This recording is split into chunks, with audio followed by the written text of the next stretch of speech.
Hello and welcome to my presentation of a year-long curriculum. This is for module-based coaching and this is assignment 2. We start off with some information about my placement. So my placement has been at Sleaford United Football Club. I've been there for the last year and a half, year and a bit, I think. So it's a grassroots football club based in Sleaford, Lincolnshire. The club was established in June 2020, which was locked down by chairman and founder Riley Pickwell. So at Sleaford United Football Club, they have two adult football teams. They've got a men's team and a ladies team.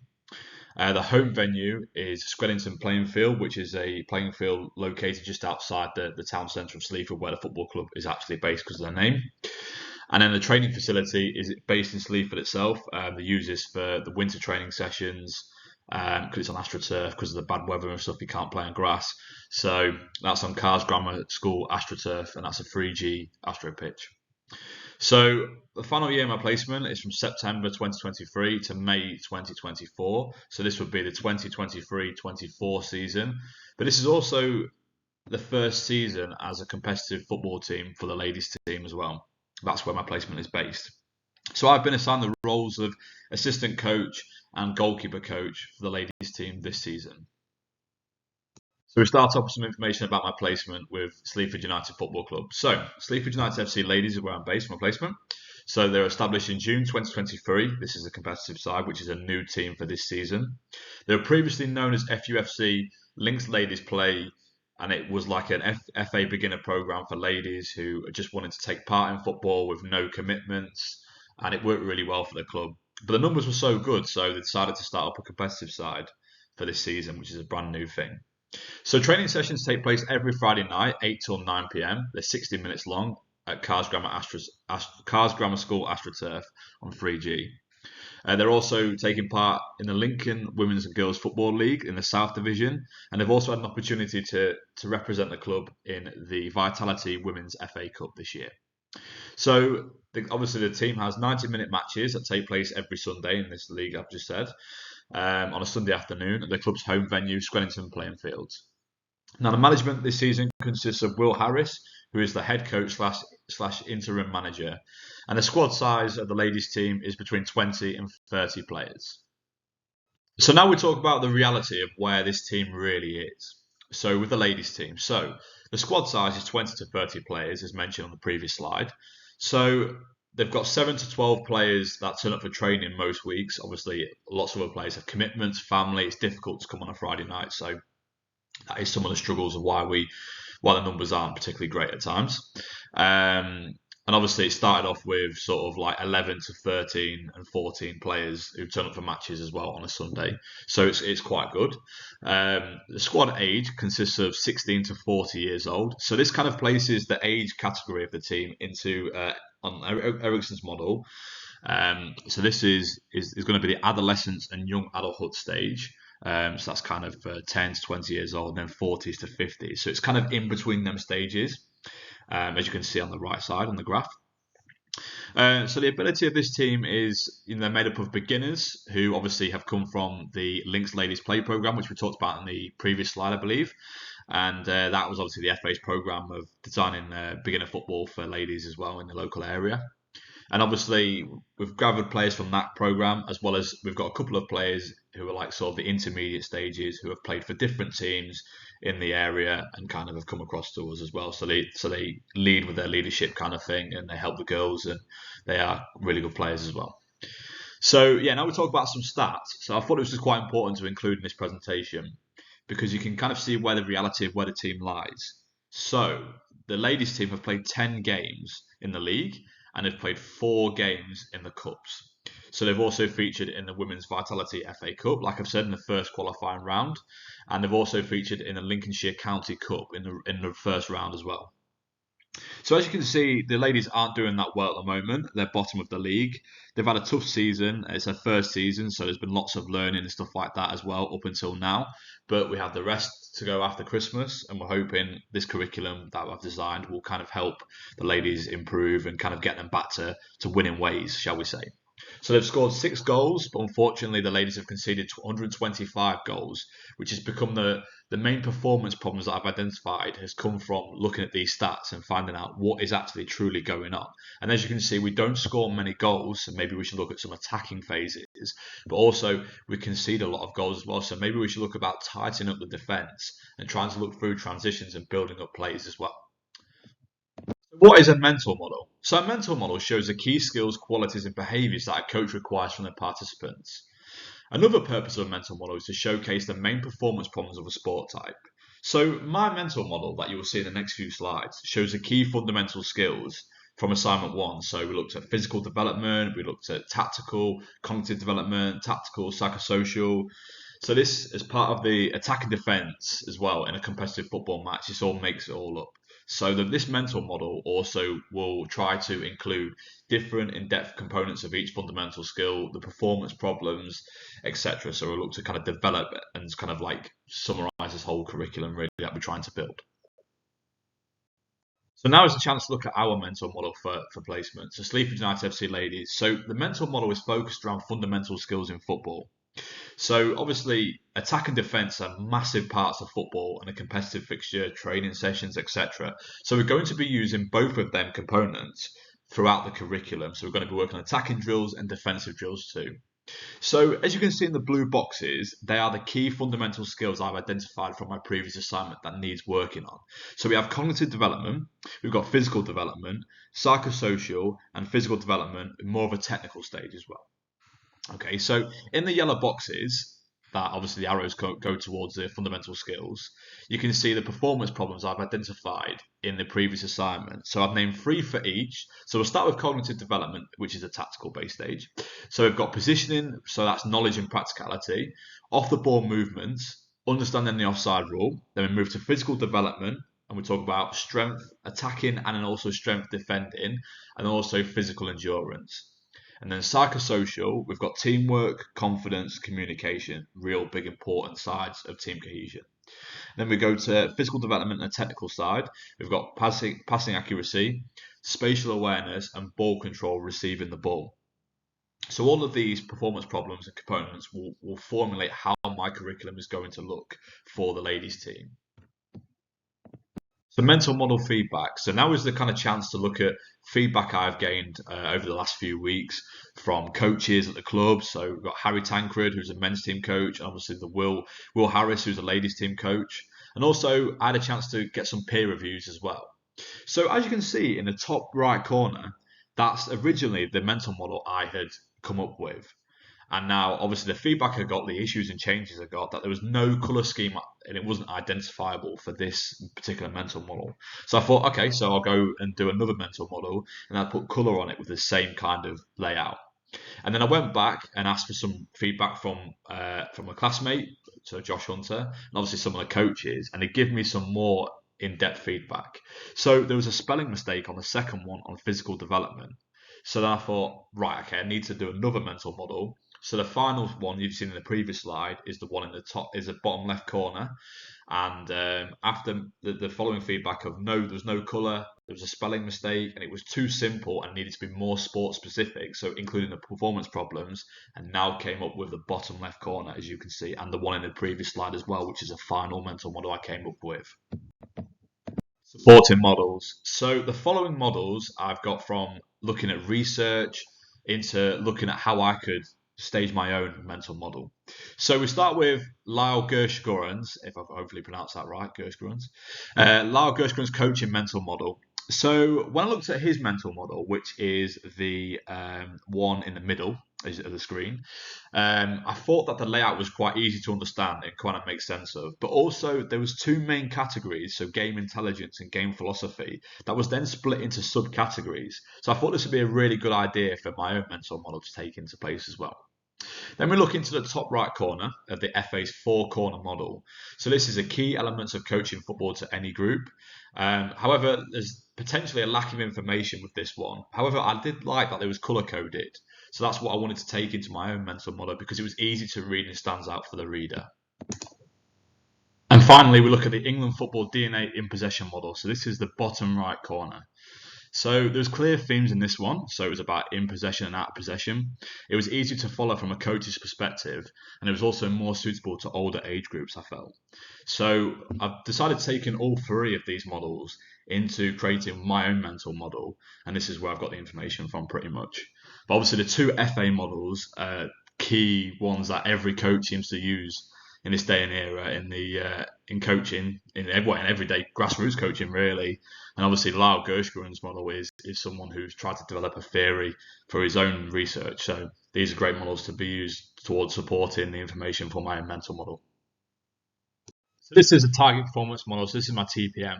So we're looking at the phases here. So we're looking at attacking phase and defending phase. And we've got the performance problems and also the effective solutions too. So obviously the attacking phase and defending phase is probably the most important kind of phases in football because you need it in a training session, you need it in competitive games, anything really across the whole football. Attacking defending is a key part of football really. So let's start with attacking. So attacking really. So we've got the performance problems. So the performance problems I've identified from assignment 1, which I, based off the observations really. So we've got off the ball movement, passing accuracy, ball control, which is like receiving the ball, spatial awareness, confidence, strength. Obviously, strength is an attacking strength, and also understanding the offside rule, attacking kind of setups as well. So let's go through some effective solutions for the attacking stuff. So let's start with off the ball movement. So to work on this, we can kind of put the players in positions of how space kind of works and challenge them to move around the area to drag defenders out and also find space to receive a pass. Let's look at another one, for example. So strength in like attacking scenario. So the use of free play drills will allow players to become more accustomed to like physical attributes really, so just attacking strength. If the coach shows specific 1v1 or 2v2 drills including shielding the ball, which is really important when you're looking at strength, then this will kind of build the confidence in all the players during these game-like situations pretty much. So now we move on to defending. So we'll pick a few key examples out. So the same kind of thing, obviously defending phase. We look at the performance problems. So we've got strength in the defending setup this time. Physical endurance, communication, teamwork, positioning, knowledge and practicality, and understanding the offside rule defending side. So let's pick a couple of these key points out and have a look at the effective solutions. Right, so we'll start with teamwork. So teamwork can be improved by the coach including drills that have to involve all or most of the members in a team, like kind of like a certain goal. Well, before a certain goal can be achieved in that certain drill, really. So it kind of maximizes the effort and get the team working together and solving these problems. And also, we're looking at positioning. So if we look at specific in-depth sessions and demonstrations to show and help players with this learning in order for them to get involved and putting these demos into practice, then we can kind of help improve these individual performances with the positioning, knowledge and practicality of each positions. Because that's something that we've noticed in the ladies team that they struggle with, is not everyone knows their positions and understands how that position works in different formations, different kind of tactical environments as well within football. Spiral curriculum. So I've chosen to do a spiral curriculum for my curriculum itself with the ladies team. So let's look at a spiral curriculum. So it was created in 1960 by Jerome Bruner, and the spiral curriculum kind of facilitates around specific issues, principles, and values of a topic. So we have a diagram to the right of the screen, and it kind of shows the new content, the revision and mastery, and the difficulty level as well. So let's look at some key principles. So a spiral curriculum is repetitive because you kind of revisit the same topic several times during a certain curriculum. And that's what we want to do. We want to keep the ladies team, fresh with memory, with learning new skills, but also revisiting these skills to try and improve their level of knowledge and level of performance with that as well. So also increasing depth of knowledge. So like we said, each topic is going to be learned on a deeper level too, and also prior knowledge as well. So prior knowledge should be used when returning to a topic to build more of that understanding, like we did say a minute ago, throughout the curriculum. So spiral curriculum is going to be massive in terms of it's going to really help set the standards really and try to get that individual performance levels up for our ladies team. Let's look at the Sleaford United ladies curriculum that I'm going to develop. So what it is they train on a Friday night, so they have an hour training session. So Friday training session for an hour at Cars, which is the AstroTurf pitch in Sleaford. And then on a Sunday, they'll have their league match, 90 minutes. So the curriculum is going to be split into 3 different blocks. So, to incorporate these key fundamental skills, so psychosocial development, technical development, and tactical development. So physical development is also going to appear, but it's going to appear in all 3 of these blocks too. So each block also has a subtopic as well. So each block is 5 training sessions over a 5-week period on top of a regular competitive matches. And obviously there's one main theme per session, with the idea of taking the previous Sunday's games ideas and thoughts into the start of each session to work on previous themes if needs be. So we're kind of going to use this curriculum for the ladies team and also relate it back to the spiral curriculum, which we're going to do. So like we said, performance problems, which we've identified already in the TPM model, will be used in a site, obviously from assignment 1, will be used in this curriculum to develop these ideas. Then repetitiveness of key fundamental skills that have already been identified, as well as there is opportunities to slow down if participants are struggling with their understanding. So we can always revisit it. Like we said, that's how the spiral curriculum works. We can revisit it, we can go back, and we can kind of try to make sure we're maximizing the learning of each participant. Diagram of our curriculum. So we have the 3 key fundamentals that we keep talking about that's appeared in this assignment and the previous assignment. So we've got psychosocial development, technical development, and tactical development. So in the first block, we're going to focus on transitioning. So the 5 themes of the 5 sessions are going to be pressing the back lines, controlling the space, blocking passing lines, controlling a pivot in midfield, and quick turnovers. And then in block 2 is the building phase. So this is going to be passing into the half space, overlapping, underlapping runs, combination winger to attacker, creating space, and obviously attacking overloads as well. And finally, in block 3, we're going to focus on the attacking phase. So this is going to be passing to counter space, attacking the space, creating your own space, decision making, and also link up play, as well as creating extra space around the pitch. Now it's time to recap from assignment 1 the participants and where they're at. So our ladies team is made up of players aged 16 to 40 years old, like we've talked about at the start of the presentation. And always said that these ages are grouped into the adolescence and young adulthood of Erikson's model. So the abilities of the participants are beginners from the Just Play program, as well as new players entering the team that have never played football before, and are intermediate players who have played a previous experience at a higher level, and this is shown through leadership and performance on the pitch. So on the right hand side is a group of tables, and these are my observation results from assignment 1. And these kind of showcase a range of drills that were taken in a training session to assess the players' abilities in each fundamental skill of football. So this is kind of the main focus point around my curriculum. So my spiral curriculum will help the individuals and the team development of these players by tailoring key skills to each session and the ability to improve their performance up and down the spiral of my curriculum. Learning outcomes. So David Baum created the criteria for the process of setting good learning outcomes. So Baum created 7 standards for the coach to meet. So when setting their own kind of learning objectives for sessions and for participants. So we have active, which is something that the participants can do. Attractive, that is participants want to achieve this. Comprehensible, this is the understanding from the participants. Appropriate, so is it appropriate to the goals and the plans of what the participants want to do?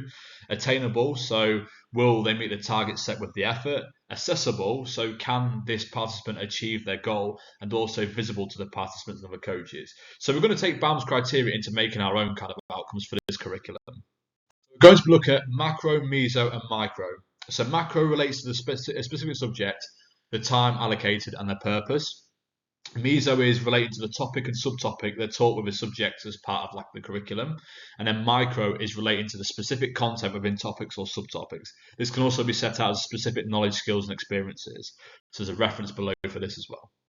So here are my own learning outcomes for the curriculum. So the macro, meso, and micro. So I won't read you all of them out because I'm cautious on time, but you can go back and have a look at it, obviously. So I'll read you all the outcomes. So the macro all outcome is all participants will be able to show individual progression in taking part in the curriculum, as well as being able to showcase the key components of football, psychosocial, tactical, technical, and physical development needed for a competitive match. For meso, which is about the block, all participants will be able to understand different components of attacking play and be able to improve their own performance, whether this is through shooting, movement, or an improved range of passing, etc. And then for our micro, so specific to each training session, all participants will be able to take part and learn a new range of skills and improved range of understanding key components, as we talked before, which will help their team's performance in the Women's League. So like we discussed before with the curriculum model, so now we'll talk about each individual blocks. So block 1. So this focuses around psychosocial development, so like learning the biggest strengths and weaknesses of the team, confidence, teamwork, and communication, which was all part of our performance problems, are all going to be worked on to build that extra bond between the teammates and the coaches. And this is also going to be a chance to have more responsive sessions as well for the participants. So we've gone through the 5 different themes. They're in the bottom left corner, and they're also to the right as well if you would like to see them on the diagram.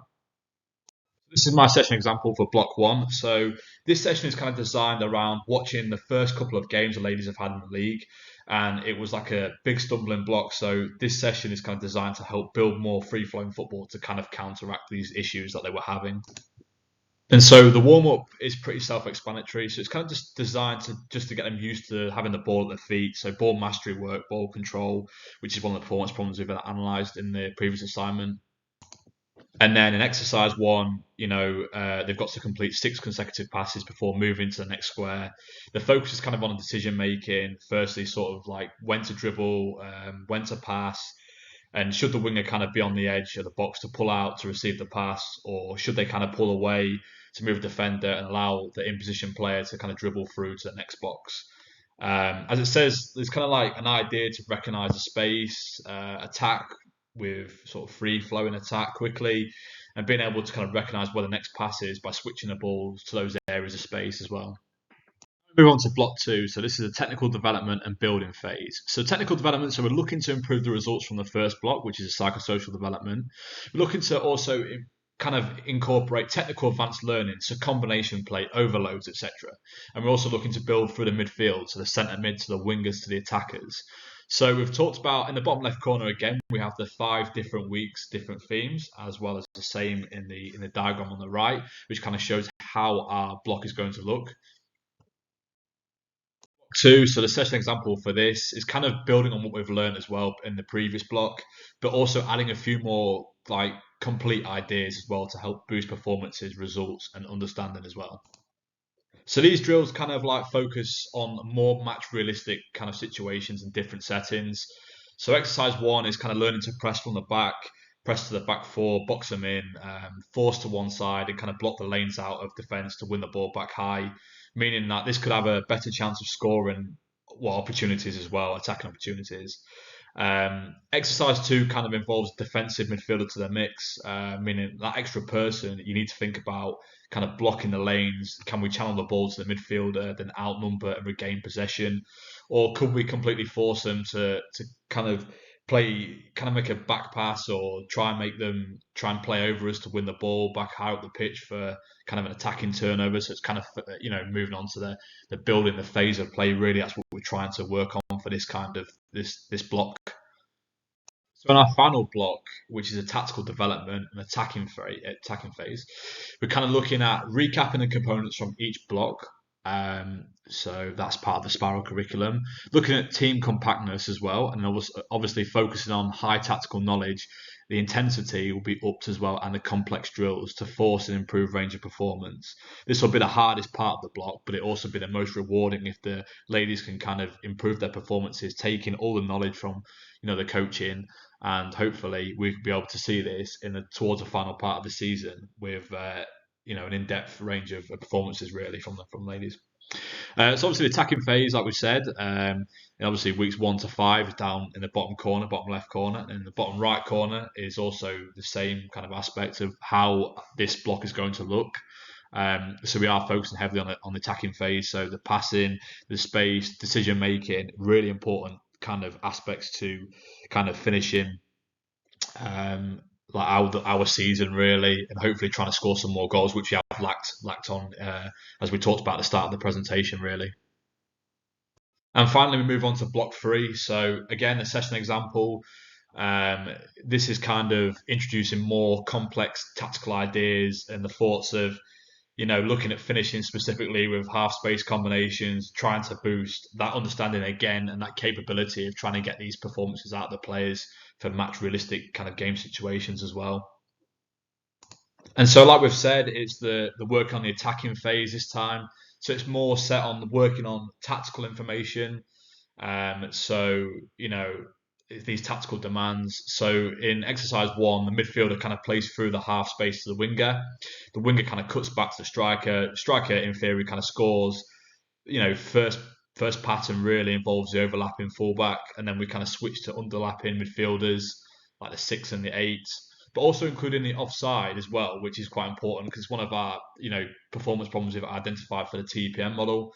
So, it's kind of getting them to hold the line, etc. And then exercise 2 is about passing and movement. They must achieve 6 consecutive passes before being able to shoot in any goal. We're trying to get that coaching aspect of coaching the inside to outside runs to create space and drag defenders about as well, which is really important for this attacking kind of transitioning period, really. And finally, exercise 3 is all about, an exercise 3 and 4. Oh, sorry, exercise 3 is all about finding the half space. The neutrals kind of play this role, and they're not allowed to leave this space. Focus really is on making the space for that half space for the players, the underlapping, the overlapping for the players. So goals or assists really come from these, and they're kind of worth like 2 points really to begin with. But we can remove this condition if to progress if necessary as well. And finally, the last exercise is like the waves of attack. So we're using the principles we've worked on already and seeing if they can figure out who's overlapping and underlapping the half space and creating space of their own. So like the defensive team must kind of they must secure 2 passes before going to mini goals to kind of encourage that attacking press we've worked on and that overall in-depth kind of feel to the attacking phase we're trying to do for this block. So it's kind of a feel for our final session, really, session example in block 3. Here is my reference list. This is kind of a series of different resources I've managed to use. So we've got journals, we've got books, we've got websites, a load of different things really. There's some that have been referenced for pictures, or some that have been referenced for sort of mental models and stuff. Some more references on this page. We've got some articles. We've also got links like the league table and also some of the coaching models as well on here as well. So that's it for my presentation. I hope you enjoyed watching it. And if you have any questions, please do contact me. But yeah, thank you very much for watching. And yeah, cheers.